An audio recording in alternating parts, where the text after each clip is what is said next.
Gloire à Dieu, nous allons prier pour recommander ce temps en présence du Seigneur. Seigneur, merci de nous conduire et de nous diriger pendant ce temps de l'écoute de ta parole, Seigneur. Viens prendre le contrôle et la direction de toutes choses au nom de Jésus-Christ. Nous nous attendons à toi. Amen.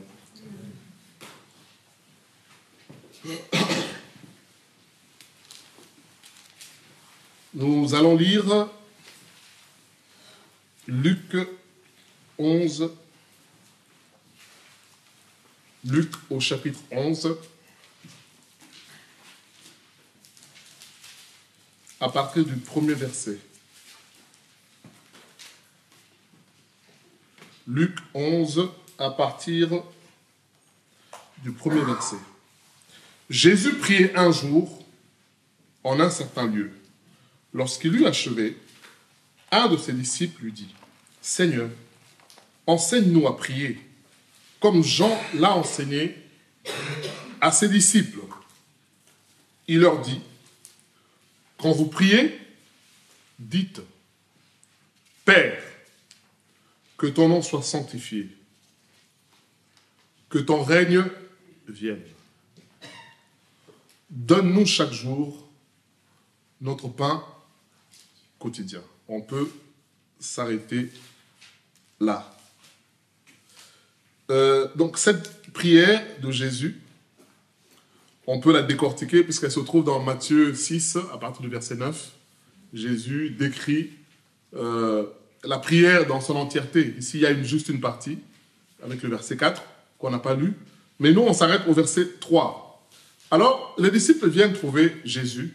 Ils lui disent, « Maître, Jean a appris à ses disciples à prier. Alors, apprends-nous aussi à prier. » Et vous savez, dans les religions, on apprend aux gens à prier. Puisqu'il y a des méthodes, puisqu'on dit, plus tu pries, plus tu obtiens aussi une faveur de Dieu, ce qui fait que, vous avez les catholiques, vous savez, ils ont des chapelets, où ils comptent les prières qu'ils font. Les musulmans, c'est le même système, il faut prier au moins 5 fois par jour, sinon plus. Mais il y a l'idée de se dire, bon, en faisant ainsi, plus je fais, plus j'attire la faveur de Dieu. Et Jean-Baptiste a aussi enseigné aux disciples comment prier. Alors les disciples de Jésus viennent et disent, mais maître, mais toi, donne-nous une technique, comme Jean-Baptiste a fait avec les autres. Quelle est la technique que nous devons utiliser pour prier? Alors Jésus leur dit, lorsque vous priez, dites « Père ». Point d'exclamation. Donc on s'adresse à notre Père. Ensuite il dit que ton nom soit sanctifié, que ton règne vienne.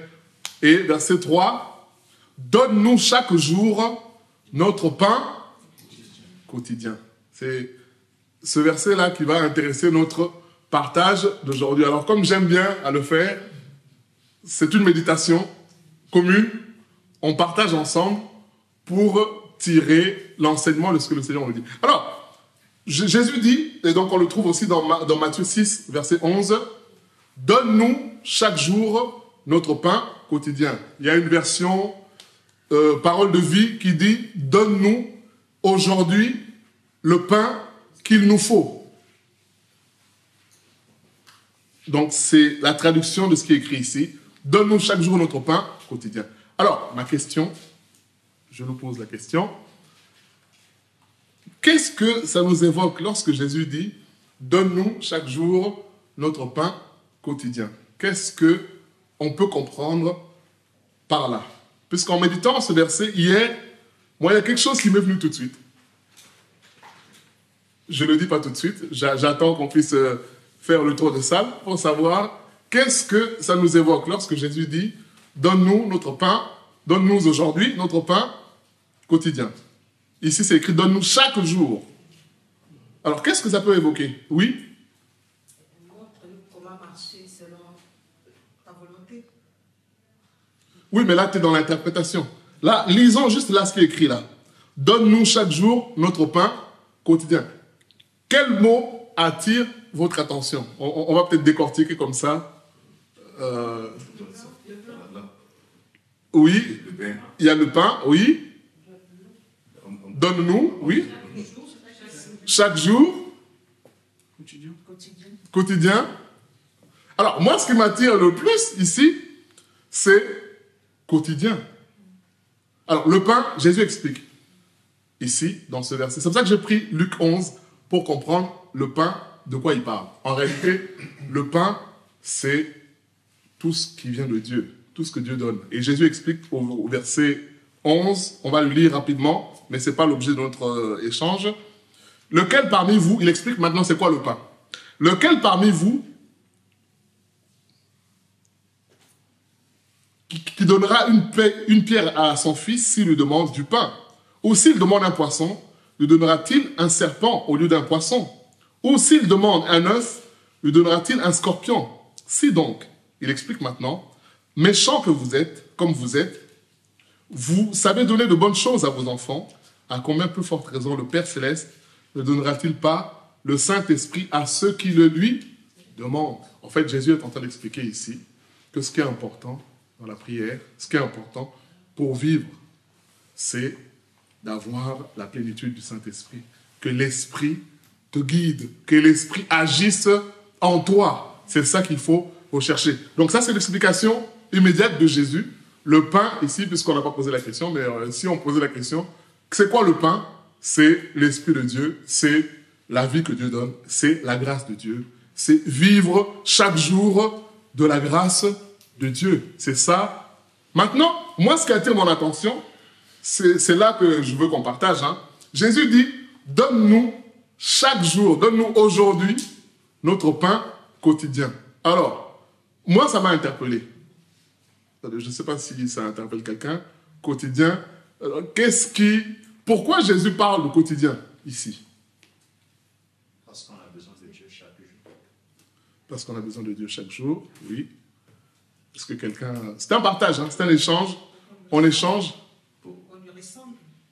Pour qu'on ressemble à qui? À Jésus? Oui, mais est-ce que ça répond directement au quotidien? Pour la communion de tous les jours. Pour la communion de tous les jours, oui. Oui. Parce que Dieu sait que chaque jour, nous faisons face à l'ennemi et nous avons besoin de lui pour surmonter les obstacles. Amen, amen, amen. Oui. Tout ce qui est donné là est... Alors, moi, la réflexion que j'ai... Donc, on garde tout ce qui a été dit là. On le garde. Tout le monde a entendu les interventions. On garde ça au chaud parce qu'on va utiliser ça. Alors, moi, la réflexion, je me suis dit, en tant qu'humain, normal, on se dit, bon, donne-moi le pain pour un mois. Comme ça, je suis tranquille. Est-ce que tout le monde... S'il y a des questions, on pose. Hein. Donne-moi le pain pour un mois. Donne-moi le pain pour 10 jours. Au moins, j'ai une visibilité quand même. Mais Jésus insiste, non, il dit non. Je ne veux pas te donner pour 10 jours, un mois. Je veux te donner chaque jour. Ça nous rappelle quelque chose ou pas? Dans la Bible. Amen. Lisons Exode 16. Lisons Exode au chapitre 16. Et ensuite, nous allons rentrer maintenant dans l'explication. Pourquoi cela? Pourquoi Jésus nous dit ça? Exode chapitre 16.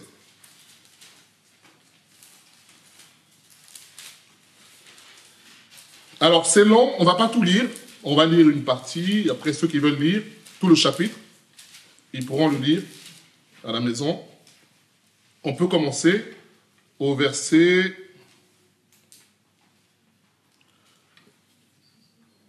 19. On peut commencer au verset 19. Moïse leur dit que personne n'en laisse jusqu'au matin. Ils n'écoutèrent pas Moïse. Et il y eut des gens qui en laissèrent jusqu'au matin, mais il s'y mit des vers et cela devint infect. Moïse fut irrité contre ces gens. On peut s'arrêter là. Alors, j'explique le contexte. Le peuple d'Israël sort de la captivité en Égypte. Ils sont dans le désert, ça fait 2 mois. Alors ils disent à Moïse, mais Moïse, quand on était en Égypte, nos marmites étaient remplies. Ce que je dis là, c'est pas moi qui le dis, c'est écrit, hein, c'est comme ça qu'ils disent. Hein. Nos casseroles étaient remplies de viande. Nous étions bien. Vous savez, quand tu as une casserole remplie de viande, Bon, aujourd'hui, surtout en France, tu sais que tu fais tes tupperwares, tu mets au congélateur, tu es tranquille pour 1 mois. Hein. Tu fais ton saka, une grosse gamelle, tu sais que tu mets en tupperware, tu es tranquille. Si tu as ton petit manioc, tu as juste à réchauffer et puis tu es tranquille. Et le peuple dit à Moïse, mais nous, on était bien en Égypte, on avait à manger. Voilà qu'on se retrouve dans le désert, on n'a rien. Dieu dit à Moïse, écoute, dis au peuple que je suis l'Éternel. Je vais envoyer la manne, des cailles, ils vont manger. Par contre, ce que je vais envoyer, ils devront le manger le jour même. S'ils le gardent pour le lendemain, ça sera infect. C'est la partie que nous venons de lire. Alors, qu'est-ce qui m'a interpellé pour faire le lien avec quotidien? Vous voyez, bien aimé, en tant qu'humains, nous avons tendance à vouloir contrôler les choses. Vous voyez, comme je disais tout à l'heure, la prière qui viendrait, c'est dire, Seigneur, donne-moi, comme ça je suis tranquille pendant 1 semaine.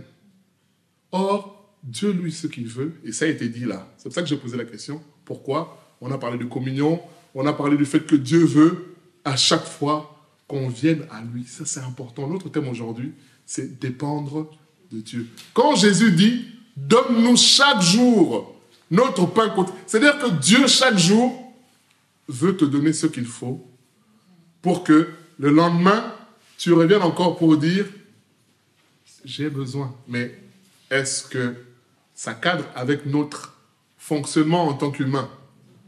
C'est difficile, hein? C'est très difficile. Quand tu vas emprunter auprès de la banque, tu as besoin de 5 000, tu dis à la banque, bon, donne-moi 10 000, on ne sait jamais.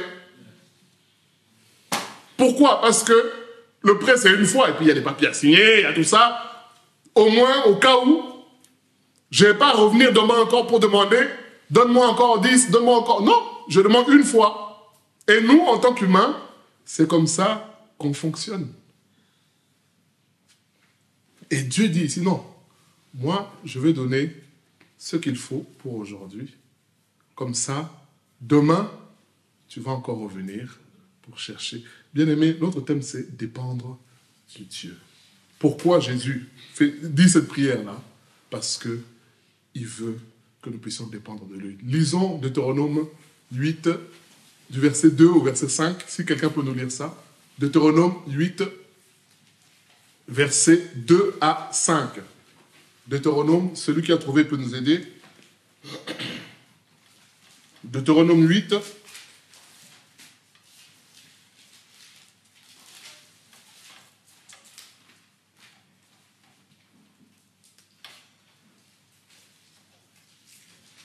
Celui qui a trouvé, oui. Souviens-toi de tous les chemins que l'Éternel, ton Dieu, t'a fait faire pendant ces 40 années dans le désert, afin que tu t'humilies et de t'éprouver pour savoir quelles étaient les dispositions de ton cœur, si tu garderais ou non ces commandements. Il t'a humilié, il t'a fait souffrir de la faim, il t'a nourri de la manne que tu ne connaissais pas et que tu n'avais pas connu de tes pères, afin de t'apprendre que l'homme ne vit pas de pain seulement, mais que l'homme vit de tout ce qui sort de la bouche de l'Éternel. Amen. Vous voyez, bien aimé, Dieu dit, Dieu t'a fait connaître la manne que tu ne connaissais pas, que tes pères ne connaissaient pas. Mais l'objectif, c'est de t'apprendre qu'en réalité, la manne n'est qu'un signe de ce que Dieu peut faire. Ce que Dieu veut, c'est que tu comprennes que l'homme doit vivre du ciel. Dépendre de lui chaque jour. Voilà pourquoi, bien aimé, Dieu connaît l'homme. Hein? Il connaît l'homme. Comme j'ai dit tout à l'heure, en tant qu'humain, tu sais qu'on distribue 2 gâteaux. Toi, ce que tu vas faire, tu vas négocier pour en prendre 4. Comme ça, tu en prends 2 pour aujourd'hui. Et demain, au cas où, tu as quelque chose en réserve. C'est vrai ou c'est pas vrai? Maintenant, Dieu, lui, comme il est Dieu, il a bloqué. Donc, tu prends, tu gardes, le lendemain c'est pourri. À moins que tu sois cascadeur pour que tu joues la Ligue des Champions pour manger quand même. Mais, donc, vous voyez comment Dieu... Mais quel est l'objectif de Dieu? C'est ce qu'on vient de lire là. Il dit, afin que tu apprennes que l'homme doit vivre du ciel. L'homme doit dépendre de Dieu, bien-aimé. Vous savez, ce sont des choses que nous connaissons. Lorsque je méditais ça hier, en fait, c'est le monde quotidien qui m'a interpellé. Je me suis dit, mais Dieu est Dieu. Pourquoi il dit? Il ne donne pas tout de suite. Vous savez, nous, aujourd'hui, on travaille, hein, on est en France. Quand tu travailles, tu as ton salaire pour le mois. Souvent, c'est pas le mois en cours, c'est pour le mois d'après. Donc, et parfois même, donc, tu as déjà fait des calculs, puisque tu sais que je travaille, c'est différent de celui qui travaille le jour. Je connais un de mes neveux qui travaille à la foire. Bon, il a 50 € par jour. Voilà. C'est le contrat qu'il a. Donc, si tu ne travailles pas, tu n'as rien. Voilà. Et nous, en tant qu'humains, on aimerait que les choses soient planifiées. Tu as un planning du boulot. Tu sais que dans 2 semaines, je peux poser un tel rendez-vous. Tu sais que, en fait, les choses sont calculées. Tu as une visibilité. J'ai envie de dire, c'est pas mauvais. Tu as une visibilité.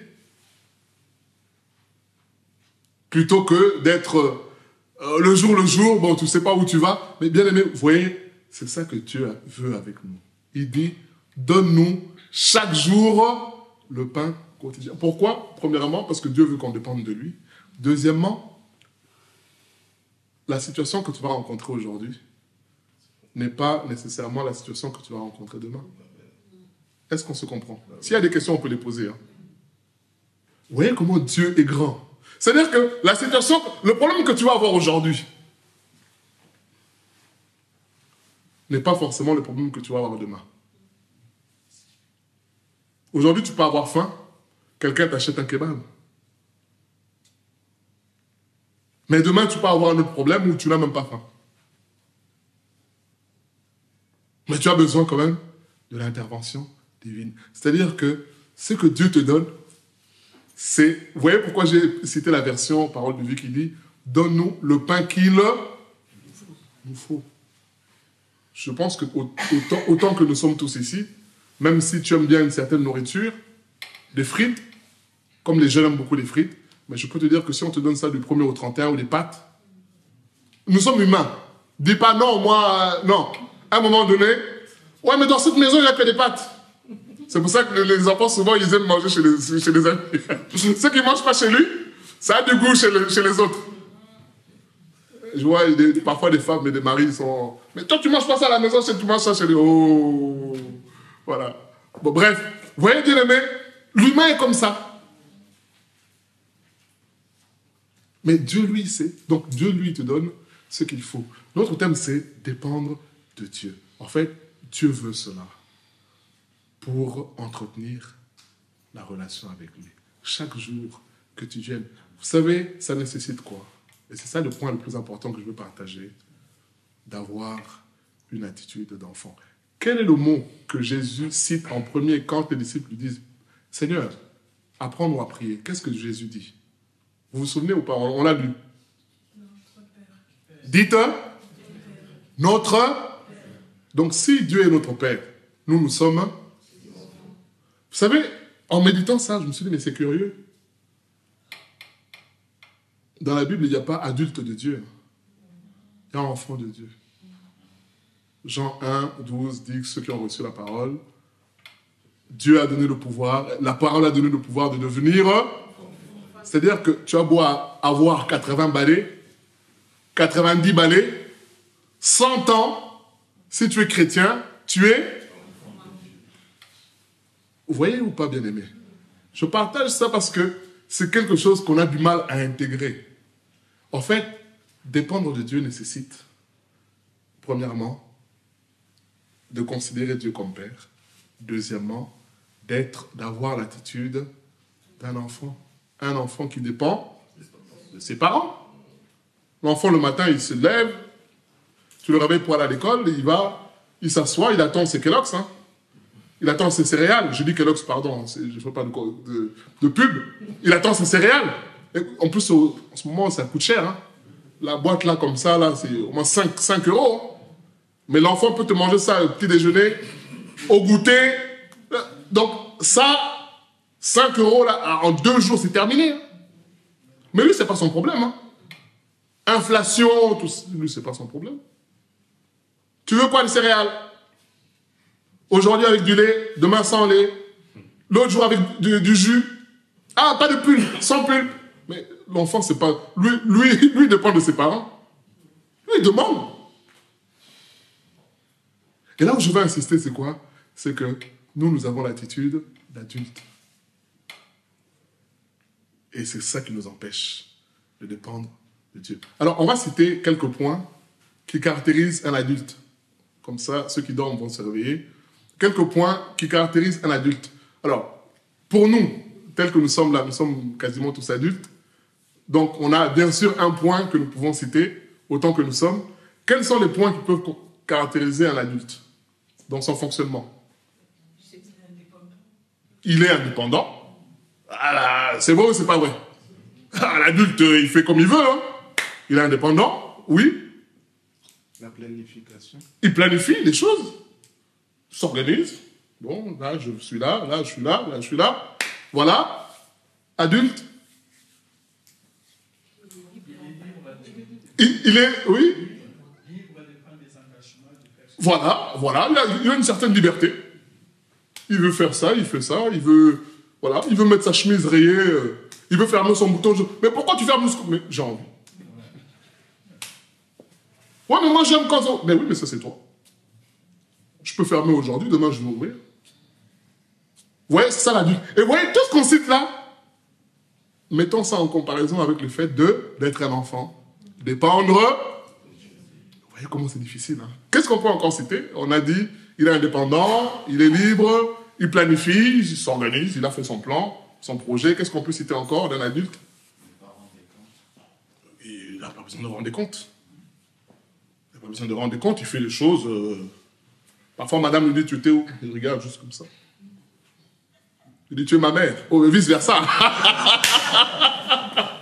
Non, mais c'est bien d'échanger. Mais quand je dis rendre compte, c'est dans l'esprit de dire, bon, quoique, un adulte qui vit chez ses parents, même s'il a 40 ans, il dit quand même où il va. Ça, c'est la bienséance. Hein. C'est pas rendre compte, c'est juste la bienséance. Dire, bon, ne m'attendez pas pour le repas, je vais arriver plus tard, ou je mange dehors. Ça, c'est le savoir-vivre. Mais, effectivement, l'adulte, dans son fonctionnement, il ne va pas rendre des comptes parce qu'il est adulte. Oui, qu'est-ce qu'on peut citer encore, l'adulte? Intellectualiser les choses. Il a raisonnement, il raisonne, il a une expérience. Il pense avoir une expérience qui fait que, bon, il réfléchit. On lui dit, ça c'est comme ça. Ah bon? Comment ça c'est comme ça? Moi, jusqu'à mon âge, là, toi, tu vas me dire que ça c'est comme ça? Mais vous voyez, tous les points qu'on cite là, je les cite pourquoi? Pour mettre en lien avec le fait de dépendre de Dieu. Dieu ne dit pas une semaine, il dit... Vous voyez comment c'est beaucoup, hein? Chaque jour, dépendre de Dieu. Ça fait beaucoup. Chaque jour. Donc chaque jour, tu as besoin de venir à Dieu pour dire, bon, quelle est l'instruction que tu me donnes? Or, l'adulte, comme je disais, bon, il est indépendant, son salaire est passé, il va à Primark, il a déjà ciblé une veste ou une chemise, il achète. Or, Dieu veut qu'on soit dépendant de lui. Bien aimé, c'est ce qu'il fait. C'est ce qu'on discutait dans la voiture tout à l'heure en venant. Parfois, Dieu permet que nous soyons ric-rac, que nous ayons des moyens limités, parce qu'il nous connaît. Il suffit que tu aies 2000 € dans ton compte, tu as l'impression que tu es devenu Bill Gates. Mais, comme on disait dans la voiture, bien aimé, vous savez, tu vas à gauche, tu fais les courses à Leclerc, caddie, 300 €. Tu ressors, carburant, ça dépend de ton réservoir, 100 €. Donc 400 € est déjà parti. Dans les 2000 là, il n'y a plus rien. Quand les assurances, nanana, pour peu que la voiture tombe aussi en panne, bien aimé, c'est ça.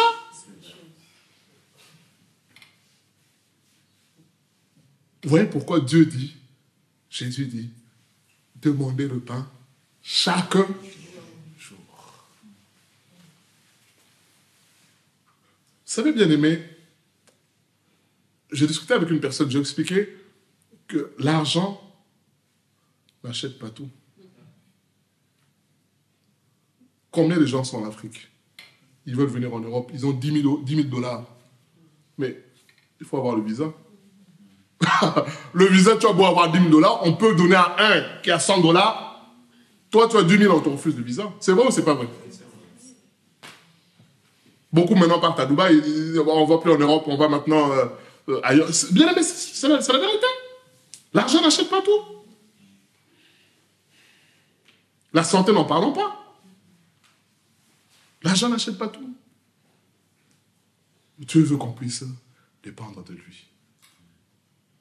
Mon deuxième point, c'est que quand on dépend de lui, bien aimé, on voit sa main. Vous savez, il y a une histoire qui m'a toujours étonné jusqu'aujourd'hui. La maison où nous sommes aujourd'hui, qu'on a achetée, c'est une collègue à moi, à cette période-là, on cherchait des maisons, et il y a une collègue qui me dit « Ah, Jean-Luc, j'ai vu une maison à Grand Couronne, elle est sympa. » Donc, c'est elle qui appelle, et moi, je vois aussi l'annonce. En fait, c'est elle qui me montre l'annonce sur le bon coin. Elle me dit « Tiens, regarde l'annonce. Allez, moi, je suis intéressé, j'appelle. » Donc, elle a appelé. Moi, j'ai eu le temps de rentrer à la maison aussi, d'en discuter avec Mylène, et puis d'appeler la dame, faire une visite. Je ne sais plus, il devait être midi, il avait encore 4 ou 5 visites, mais en 2 jours, je pense qu'elle avait au moins 17 personnes qui avaient appelé pour visiter la maison. Et quand on visite la maison, et à un moment, elle nous dit, mais bon, il y a, je sais pas, 14 ans peut-être de cela, elle dit, mais vous êtes sympas, vous les petits jeunes là. Allez, je vous vends la maison, hein? Je sais pas, c'est votre bien, moi je sais pas, nous on est venu visiter, après... Elle dit, bah écoutez, j'ai encore 5 visites là cet après-midi. Ouais, je ne veux pas les faire marcher. Hein. Ou alors, je dis rien, ils viennent, ils visitent, mais je dis rien. Mais c'est à vous que je vends la maison. Bien aimé, je prends cet exemple-là pour nous dire, vous savez, il y a un verset dans Ésaïe qui dit, venez acheter sans argent. Comme je disais tout à l'heure, ce n'est pas parce que tu as de l'argent que tu peux acheter. Ça vous est jamais arrivé? Quelqu'un vend une voiture ou quelque chose, il a des gens qui viennent pour payer cash. Il dit non, non, moi je vais vendre à celui-là. Parce que c'est son bien. Il fait ce qu'il veut. Parfois même l'autre, on peut payer cash. Il préfère vendre à celui qui va payer à crédit. 1 mois, 2 mois. C'est son bien. C'est vrai ou c'est pas vrai? Pourtant, l'autre vient et dit, parfois même, bien aimé, la maison, il y a des gens qui étaient prêts à mettre plus. La petite dame me dit, ah non, non, les petits couples là, ils sont sympas. Allez, je veux leur vendre la maison. Les autres, non, je refuse. C'est pour dire que c'est pas parce que tu as de l'argent que tu vas tomber spécialement sur la bonne affaire. Tu peux avoir de l'argent et te faire avoir aussi. Hein. Te faire escroquer, on a vu beaucoup comme ça. Hein. Se faire escroquer. En réalité, c'est Dieu qui donne. Même la bonne affaire, c'est Dieu. C'est Dieu. Je me rappelle quand on a ouvert l'école Esdras, on a acheté du matériel sportif. Et vous savez combien on a payé ce matériel-là? Il y en avait pas mal, hein, pour les enfants. La facture, c'était écrit quoi? 0 €. On a acheté ou pas? Oui, on a acheté parce qu'il y a une facture. Mais la facture, c'est 0 €. Mais vous voyez, comme tonton Franck disait, l'adulte, lui, raisonne. Il dit non, c'est pas possible. Ah, mais oui, mais ouais. C'est possible. Quand on est enfant de Dieu, c'est possible d'acheter à 0 €. C'est ça, bien-aimé, que Jésus est en train de dire là. Nous, on doit chercher ce qui vient de Dieu, chaque jour. Chaque jour. Tu arrives quelque part. On a une voisine musulmane. Et on lui parle de Jésus régulièrement. On lui parle de Jésus, on lui parle de Jésus. Alors c'est devenu comme un peu, je ne sais pas, une blague ou quoi. Mais quand elle a un problème, elle nous appelle. Tiens, priez pour moi. Alors son fils ou sa fille était sur liste d'attente, 15e, je crois, à la crèche. Je lui dis, on va prier. Ouais, mais... Alors, comme on lui parle de Jésus, elle aussi, elle nous parle à fond aussi de l'islam. Pas pour nous entraîner, mais pour nous montrer qu'elle est pieuse aussi. J'ai dit, oui, mais tu as prié, depuis que tu as prié, là, qu'est-ce qui s'est passé? Écoute, nous, on va prier, et tu vas voir ce que Jésus va faire. Bien aimé, elle nous a rappelé pour nous dire, finalement, il y a eu des désistements, sa fille est 3e sur la liste, de 15e. Bien aimé, on a beau dire ce qu'on veut, mais notre exhortation aujourd'hui, c'est dire, si tu es enfant de Dieu, réalise que Dieu est ton Père. Amen. Donc, si Dieu est ton Père, qu'est-ce qui est impossible pour lui? C'est ça l'attitude d'enfant. Vous savez, un enfant, on lui dit, Monsieur Macron, ou tel a une arme. L'enfant, lui, quand il vient sur les genoux de son père, sur les cuisses, lui, pour lui, il est à l'Élysée. Hein. Pour lui, personne ne peut rien faire. Hein. Pourtant, il ne sait pas que son père tremble. Mais quand il vient s'agripper comme ça pour lui, personne ne peut me toucher. Alors là, on a un père. Vous voyez, Jésus fait la comparaison. Il dit, vous qui êtes humains, qui êtes mauvais, il vous arrive d'avoir les temps d'étincelles, de bonté. Il dit, mais à combien de forte raison le votre Père Céleste? Il y a un verset qui dit que tout don excellent, toute grâce excellente, pardon, et tout don parfait vient le d'où? Du Père de lumière, de Dieu, bien-aimé. Mais n'est-ce pas merveilleux? C'est ça. Alors qu'est-ce qui nous bloque? Qu'est-ce qui nous empêche de dépendre de Dieu? C'est la volonté, vous savez, comme le fils prodigue, de s'affranchir. De dire, moi aussi je peux. Moi je veux faire les choses comme je... Mais vous savez, quand Dieu a décidé de bloquer, Dieu te bloque. Hein. Dieu te bloque. Vous savez, c'est comme un parent. Quand tu mets une barrière, tu empêches l'enfant de passer. Mais l'enfant pense que quand il va enlever ta main, il va pousser. En fait, lui, il est convaincu qu'il a la force. Mais toi, tu es calme. Hein? Tu mets juste ton pied comme ça. Tu sais qu'il n'ouvrira pas. Mais bien aimé, vous savez, c'est ce que Dieu fait aussi avec nous. Hein. Un bon exemple, c'est Luc 5. Vous vous souvenez de la pêche des disciples? Ils ont travaillé toutes. Ils ont eu combien? 10 000 ou 20 000 poissons. C'était pour attraper les touristes d'aujourd'hui. Ils ont attrapé 0 poisson. Mais bien aimé, je me suis posé la question. Est-ce que Jésus ne savait pas qu'ils étaient à la pêche? Jésus le savait. Et il les a laissés se fatiguer. Mais non seulement se fatiguer, revenir. C'est quand ils reviennent que Jésus vient maintenant et dit, qu'est-ce qu'il y a? On dit, allez, on retourne. C'est pour nous dire que dans notre vie aussi, il y a des choses qu'on fait par nos connexions. L'adulte, il a ses connexions. Il sait que là-bas, il y a le cousin d'un tel. Là-bas, il y a la sœur de la mère de tel. Là-bas, il y a le neveu d'un tel. Là-bas, bien aimé, tu peux faire tout ça. Si Dieu a mis stop, il a mis stop. Et au lieu d'être honnête, on va commencer à dire, lui, je l'avais aidé. Maintenant, à mon tour, il ne répond plus au téléphone. Vous savez, il y a des gens comme ça. Vous savez, même les contacts là, Dieu va les bloquer. Bien aimé, c'est la réalité. Même tes contacts, le gars que tu appelles tous les jours avec qui vous rigolez, tu appelles, vous êtes sur la messagerie de... Tu renvoies un message, vous savez, sur WhatsApp, parfois, tu as le témoin qui te dit, lui, là, ni vu ni connu, tu sais pas après. Il n'y a rien de pire que l'angoisse de se dire, mais il a vu ou pas? Il y en a qui font volontairement. Volontairement, dans les paramètres, tu ne sais pas s'il a lu ou pas. Tu ne sais pas. Donc tu attends. Bien aimé, Dieu va permettre ça.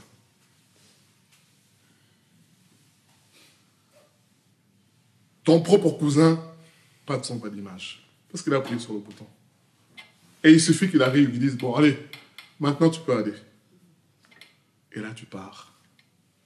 C'est ça. Dieu veut que nous puissions dépendre de lui. C'est ça la leçon. Pierre dit, mais Seigneur, nous avons travaillé toute la nuit. En quelque sorte, on connaît le boulot. Hein. Nous sommes des experts. Nous sommes des adultes. On sait à quel moment les poissons arrivent. On sait de quelle manière. On sait même le type de poisson. La carpe ou je ne sais pas, je ne connais pas moi, ceux qui mangent des Thompson et tout ça, ils connaissent bien les... tu sais qu'il y a... Mais bien aimé, vous savez quand le Seigneur a mis pause, tu envoies des CV à gauche, à droite. Tu rappelles même parfois. Vous avez reçu... Qui? Monsieur qui? Un tel? Ah non, on n'a rien reçu. Pourtant, tu as déposé toi-même. Non, non, on n'a rien. Bon, je vais vous redéposer. Tu redéposes, pas de son pas. Bien aimé, Dieu veut qu'on dépende de lui. Quand tu dépends de Dieu, bien aimé, des fois, tu n'auras même pas appelé. Les gens vont t'appeler pour dire, mais vous ne cherchez pas du travail? Vous ne cherchez pas ceci? C'est ça qui est merveilleux, bien aimé. Jésus dit, lorsque vous priez, dites, notre Père, donne-nous notre pain quotidien. Dieu veut qu'on dépende de lui. Et ça, c'est un vrai problème pour nous, les humains, puisque on aimerait avoir une visibilité, puisqu'on aimerait contrôler, puisqu'on aimerait, mais bien aimé, ceux qu'on pense contrôler, comme j'ai dit tout à l'heure, tu as beau avoir 10 000 € sur ton compte, mais ça part très vite. Ça part très vite. Si c'est en ça que tu as mis ton espérance, alors nous sommes les plus malheureux du monde. Apprenons bien aimé à dépendre de Dieu. À dire, Seigneur, qu'est-ce que tu veux pour moi? Souvent quand nous avons, Dieu sait qu'on s'éloigne. Voilà pourquoi il donne cet ordre. Il dit non, vous aurez le nécessaire chaque jour. Comme ça sera un prétexte pour venir. Pour dire, j'ai besoin. Mais le diable va te dire, mais toi tu viens toujours pour demander. Mais il est écrit quoi dans Matthieu 7? Demandez. Il est écrit quoi dans Philippiens 4:6? Ne vous inquiétez de rien. En toute chose, faites connaître vos besoins à Dieu. Parfois, tu viens prier pour dire, Seigneur, j'ai besoin de ceci. Mais en venant prier comme ça, Dieu lui te dit, non, tu n'as pas besoin de ça, tu as besoin d'autre chose. Et moi aussi, j'ai besoin. En fait, la prière, c'est ça, bien aimé, l'élément que Dieu utilise pour montrer notre dépendance à Dieu. C'est ça. Et c'est dans la prière, Jérémie 33:3, Dieu dit quoi? Invoque-moi. Et en fait, Dieu ne se contente pas de nous répondre. Vous voyez, Jérémie 33:3 nous dit quoi? Il nous enseigne que la prière est un moyen d'entrer dans la présence de Dieu pour échanger avec lui. C'est-à-dire que Dieu utilise le prétexte que tu l'invoques, tu peux lui demander, ça peut être une demande, ça peut être... Mais lui, il va utiliser ce temps-là pour maintenant te révéler des choses. Te dire non, c'est pas ça que je veux. Vous vous rappelez dans 1 Samuel au chapitre 9, je crois, 8, 9, lorsque Kis, le père de Saül, perd les ânesses, Saül dit à son serviteur, ça fait un moment qu'on est parti, il faut qu'on fasse demi-tour, parce que notre père va s'inquiéter et des ânesses et de nous. Alors le serviteur lui dit, mais il y a un serviteur de Dieu, à l'époque ils appelaient voyant, qui n'est pas loin d'ici. On n'a qu'à aller voir pour lui demander, ou peut-être que lui il peut nous éclairer. Et quand ils arrivent auprès de Samuel, Samuel dit à ces gens, allez, faites à manger. Le beau morceau là, de l'aile de poulet, la cuisse de poulet, mettez ça pour le futur roi. Samuel dit, mais qu'est-ce qui se passe? Il dit, non, t'inquiète pas. Les ânesses que tu cherches ont été... C'est pour ça que j'aime Dieu, bien aimé. C'est merveilleux. Saül vient, il n'a pas dit son problème à Samuel. Hein. Samuel connaissait déjà le problème. Et d'ailleurs, non seulement Samuel connaissait, mais c'est le Dieu de Samuel qui a provoqué que les ânesses se perdent. pour que Saül entre dans la maison de Samuel. Samuel lui dit, écoute, ton problème est déjà, parenthèse pour dire, je pense qu'on avait partagé ça sur Zoom, pour dire, souvent nous prions pour les choses que Dieu a déjà réglées. Dieu a déjà réglé le problème. Mais tu continues à prier pour ça. Parce que tu n'es pas attentif. Le problème est déjà réglé. Il suffit de rester calme, d'avoir foi. Mais tu continues à chercher une solution. Mais le Seigneur dit, en vain vous vous levez tôt le matin. En vain. Le psaume dit que Dieu donne les choses à ses enfants pendant qu'ils dorment. Donc Samuel dit à Saül, les ânesses, ton problème est déjà réglé. En réalité, Dieu a utilisé ce prétexte pour que tu viennes, pour que je te oigne roi sur la maison d'Israël. C'est ça, bien-aimé. Et donc, Dieu utilise la prière de cette manière-là aussi. Il va utiliser des situations pour qu'on vienne à lui. Mais l'objectif de Dieu, c'est qu'on dépende de lui. Qu'on dise, Seigneur, j'ai besoin de toi. C'est ça, bien-aimé. Dieu sait que si on a trop, le cœur de l'homme est comme ça. Vous savez, c'est la prière d'un psalmiste. Il dit, donne-moi ce qu'il me faut. Trop, je risque de m'éloigner. Bien-aimé, c'est une réalité. Hein. C'est une réalité. Ah, le frère, on l'a nommé PDG de Free. Je peux vous dire que le frère, vous n'allez plus le voir. Hein. Tu étais où, frère? Ah, bah, j'étais en dîner à l'Élysée, hein, dans le jardin de l'Élysée. ça va être que ça. Le frère, vous n'allez plus le voir. Dieu le sait. Donc, parfois, il y a des galères comme ça que Dieu permet. Bien aimé, qu'est-ce qui est plus important? Est-ce que c'est le salut ou c'est de manger à l'Élysée? Combien ont mangé à l'Élysée, là, aujourd'hui? Beaucoup sont même dans le tombeau. Combien ont mangé chez Pididi? Les soirées où il fallait être. Aujourd'hui, quand... Vous savez, les photos, ça ne ment pas. Hein? On te sort la photo. Oh, TD Jakes. Oh, non. That was not me. Oh, that was not... It's you. Et là, tu commences à dire, bon, oui, mais Dieu utilise les hommes de Dieu pour sauver. Ah, c'est ça. Tout ça pour dire, bien aimé, Dieu veut qu'on dépende de lui. Donc, méditons ce passage-là. Chaque jour, quand tu te lèves le matin, tu dis, Seigneur, merci pour cette journée. Prends le contrôle de ma journée. Conduis-moi. Sois au contrôle de toutes les personnes qui seront au devant de moi, bien aimé. On ne sait pas ce qui peut nous arriver. Dans le métro, dans le bus, surtout aujourd'hui, il y a beaucoup de malades. Vous savez, il y a un moment, j'avais pas de voiture, j'étais en panne de voiture, je prenais le bus pour aller au travail. Mais tu te rends compte combien les gens sont malades mentaux. Il y en a beaucoup dans les transports en commun, c'est fou, hein? On ne s'en rend pas compte, c'est quand tu es dans ta voiture, tu vas au boulot, tu reviens, 10 ans comme ça, en fait, tu n'as pas d'interaction. Mais quand tu prends le transport en commun, tu te rends compte que beaucoup sont dérangés. Par les démons, par la vie dure, par les drogues, par tout ça. Beaucoup sont psychiatriquement malades. Un jour, je suis assis. Quelqu'un en face de moi se lève. Boum! Il met un coup dans le carreau. Bien aimé. Je dis, mais tu regardes à gauche, à droite, tu dis, mais... Ah, tu as peur, hein? J'ai eu peur, j'ai pris des affaires.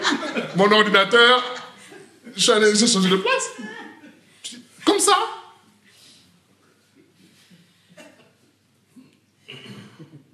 Et c'est ça la réalité, bien aimé. Les gens sont malades. Et on a besoin, d'accord, Maurice, c'est bon. On a besoin de la grâce de Dieu, parce que tu ne sais pas sur qui tu tombes. Tu tombes sur quelqu'un qui a un couteau aussi. Coup de folie, bah c'est... Donc on a besoin de Dieu chaque jour. Alors on se dit, mais je suis fatigué. Non, Dieu n'a pas dit, fais une prière kilométrique. Ne serait-ce que quand tu te lèves, tu dis, Seigneur, je te recommande, Père, je te recommande ma journée. Ça suffit. Mais comme on est adulte, on sait ce qu'on a à faire, On fait, hein, c'est la routine. Hein. Voilà. Nous allons prier pour que Dieu nous aide à dépendre de lui tous les jours. Seigneur, merci pour ta grâce et ta fidélité. Nous bénissons ton nom, nous te glorifions pour tout ce que tu fais dans nos vies. Seigneur, aide-nous, Seigneur, à dépendre de toi totalement, à avoir l'attitude d'enfant. Seigneur Jésus, tu nous dis que lorsque nous prions, nous nous adressons à notre Père et nous sommes tes enfants. Pardonne-nous pour toutes les fois où nous avons l'attitude d'adulte, Seigneur. Aide-nous, fais-nous grâce, Seigneur, à demeurer des enfants. Il est écrit même d'ailleurs que ceux qui entrent dans le royaume des cieux sont ceux qui sont semblables à des enfants qui dépendent de toi. Seigneur, apprends-nous à dépendre de toi chaque jour, à ne pas nous confier en notre intelligence, notre sagesse. Fais-nous grâce au nom de Jésus-Christ. Amen. Que Dieu soit béni.